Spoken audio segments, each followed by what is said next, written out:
பிஸ்மில்லாஹிர்ரஹ்மானிர்ரஹீம். அல்ஹம்துலில்லாஹ் வஸ்ஸலாத்து வஸ்ஸலாமு அலா ரசூலில்லாஹ் வ அலா ஆலிஹி வ ஸஹ்பிஹி வ மன் வலா. இமாம் முஹம்மது பின் அப்துல் வஹாப் ரஹிமஹுல்லாஹ் அவர்களுடைய ஸலாஸத்துல் உஸூல் 3 அடிப்படைகள் புத்தகத்தில் நாம் தொடர்ச்சியாக ஷேக் சாலிஹ் அல் உஸைமீன் ரஹிமஹுல்லாஹ் அவர்களுடைய விளக்க உரையை படிச்சுட்டு வரோம்.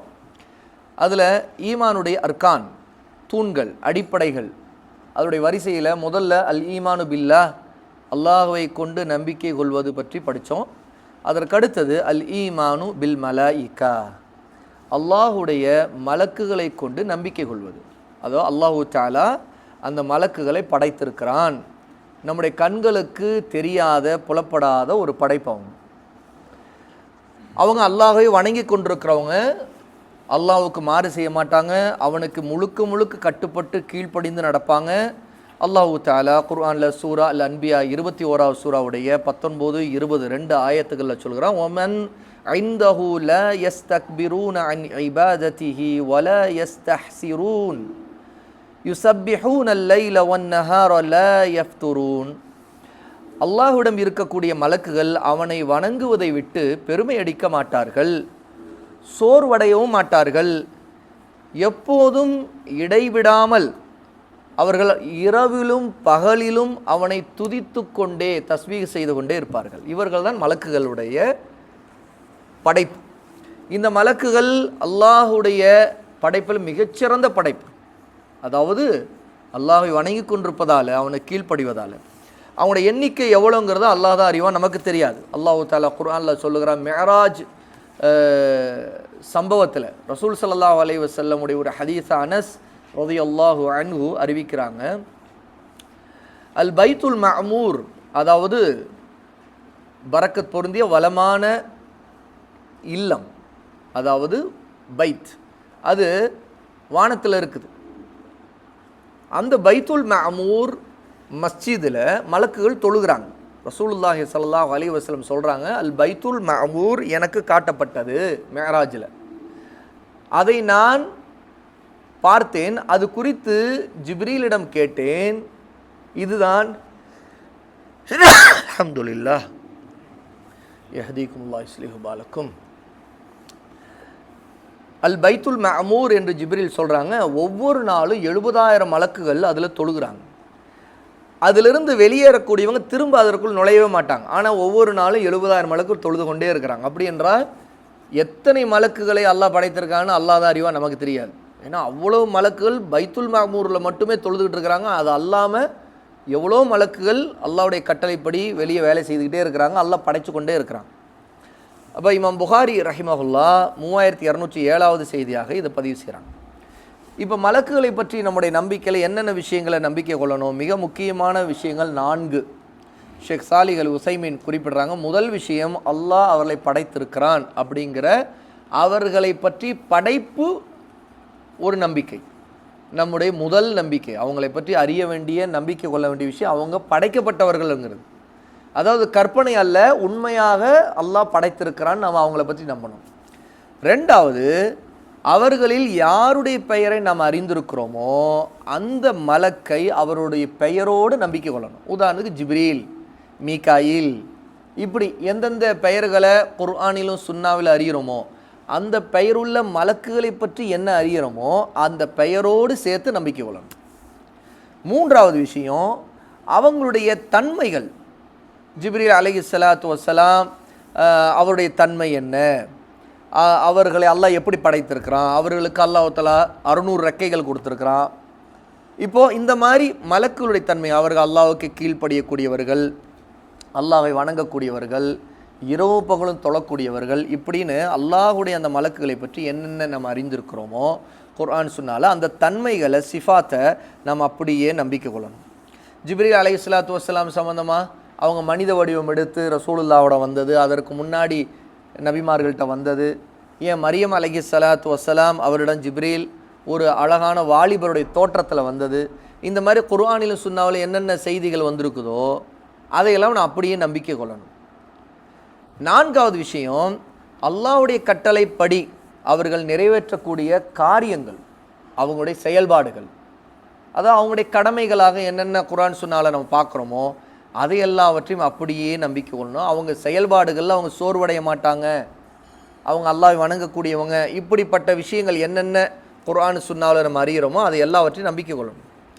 அப்போ இதில் மலக்குகளை நம்ம நம்பிக்கை கொள்கிற இந்த 4 விஷயங்களும் மிக முக்கியமான அடிப்படைகளாக இருக்கக்கூடிய விஷயங்கள். அப்போ இதிலிருந்து தெரியும், மலக்குகள்ங்கிறவங்க வெறும் ஆவி வடிவம் இல்லை, அல்லாஹ்வால் படைக்கப்பட்டவங்க, அதுவும் கற்பனை அல்ல.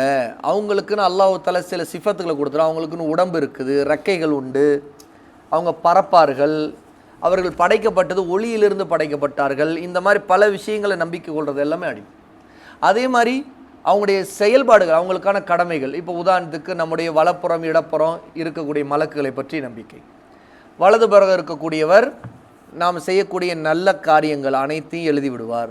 இடதுபுறம் இருக்கக்கூடியவர் நாம் செய்யக்கூடிய பாவங்களை பதிவு செய்து விடுவார். இப்படி ஒவ்வொன்றும்.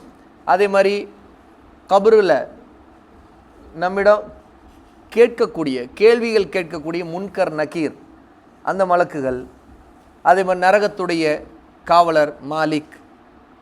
இப்படி எந்தெந்த மலக்கை பற்றி குர்ஆனிலும் சுன்னாவிலும் வந்திருக்குதோ அதை எல்லாவற்றையும் அப்படியே நம்பிக்கை கொள்ளும். சரி, இந்த நம்பிக்கைகளுடைய பலன்கள் என்ன? ஷேக் சாலிஹ் அல் உஸைமீன் ரஹிமஹுல்லா குறிப்பிடுறாங்க. முதல் பலன் என்ன தெரியுமா? அல்லாஹுடைய மகத்துவம், அவனுடைய ஆற்றல், அவனுடைய ஆட்சி அதிகாரம், இதையெல்லாம் நம்ம அறிஞ்சுக்கிறோம். அப்போ அல்லாஹு தஆலா தன்னுடைய படைப்பினங்களுடைய காரியங்களை நிர்வகிக்கக்கூடியவன், அவன் மகத்தான படைப்புகளை படைத்திருக்கிறான் அப்படிங்கிறத நம்ம தெரிஞ்சுக்கணும். அதுக்கு அவன் அல்லாஹு தஆலா ஆற்றல் உள்ளவன். ரெண்டாவது விஷயம், மனிதர்களை பாதுகாக்கவும் அவருடைய செயல்களை பதிவு செய்யவும் எழுதவும் இன்னும் பல நல்ல விஷயங்களுக்காகவும் அல்லாஹ் தஆலா மலக்குகளுக்கு பொறுப்புகள் கொடுத்துருக்கிறான். அப்போ மனிதர்கள் மீது அல்லாஹ் தஆலா பொறுப்பெடுத்திருக்கிறான், பராமரிக்கிறான் மனிதர்களை. அப்படிங்கிறத நம்ம அறிய வரும்போது அல்லாஹ்வுக்கு நம்ம நன்றி செலுத்தணுங்கிறத இதோடைய பலனாக அறிகிறோம்.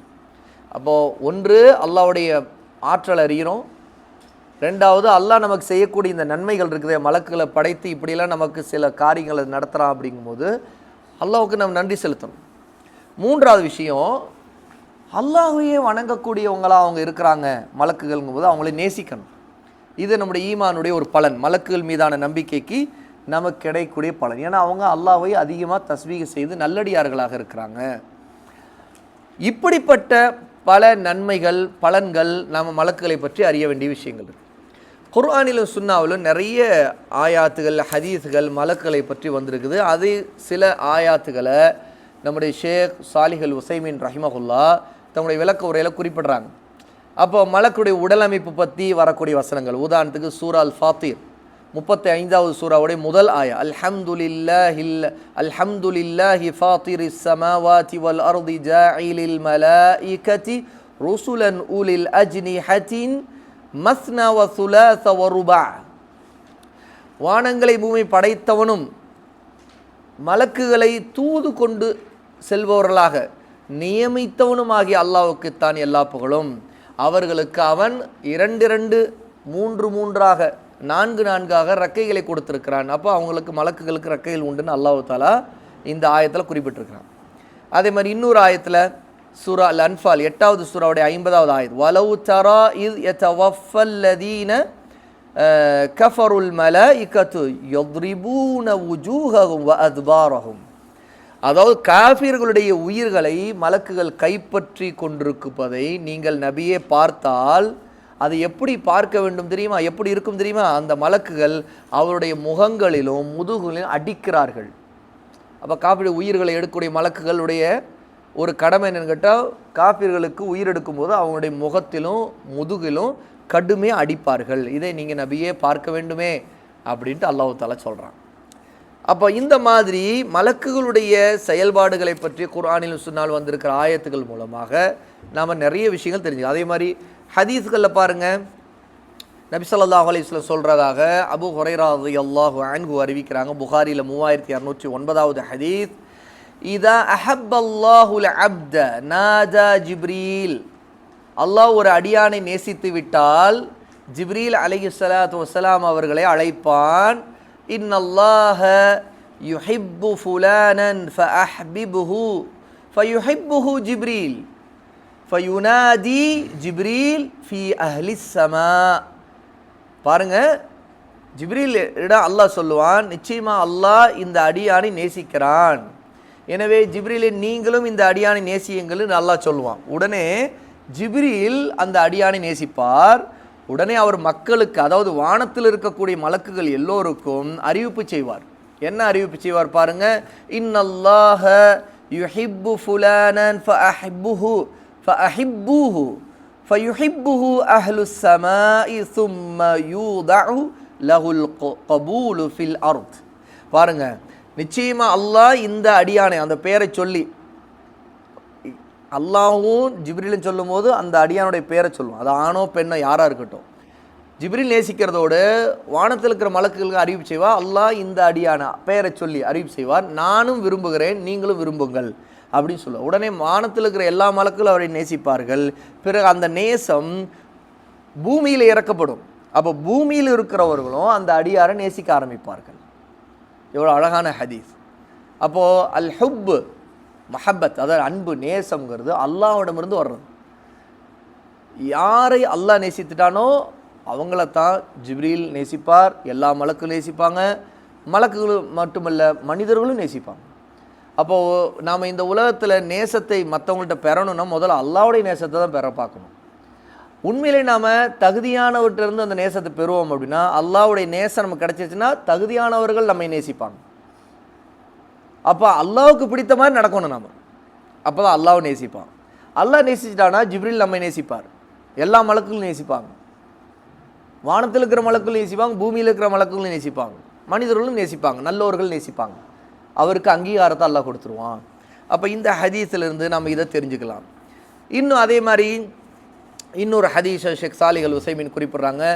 ஜும்மா நாளில் பள்ளி வாசலில் வரும்போது ஒவ்வொரு வாசலிலும் மலக்கள் நின்று கொண்டிருப்பாங்க. முதலில் யார் வருகிறாரோ அவருடைய பெயர்களை அவர்கள் பதிவு செய்வாங்க. அந்த வரிசைப்படியே பதிவு செய்வாங்க. முதல்ல யார் நுழைகிறாரோ அவருடைய பேர் முதல்ல இருக்கும், அடுத்து யார் வர்றாரோ அவருடைய பேர் அடுத்து இருக்கும். இப்படியே மலக்குகள் தங்களுடைய கைகளில் ஒரு ஏடு வைத்திருப்பாங்க. அதற்காக அல்லாஹ் சில மலக்குகளுக்கு கடமையை, பொறுப்பை கொடுத்துருப்பான். அவங்க அதை செய்வாங்க. இமாம் மிம்பரில் ஏறிய உடனேயே என்ன ஆகும், ஏறி அமர்ந்த உடனேயே அந்த ஏடுகளை சுருட்டி கொண்டு மலக்குகள் வந்து ஹுத்பாவை கேட்குறக்கு உட்காந்துருவாங்க.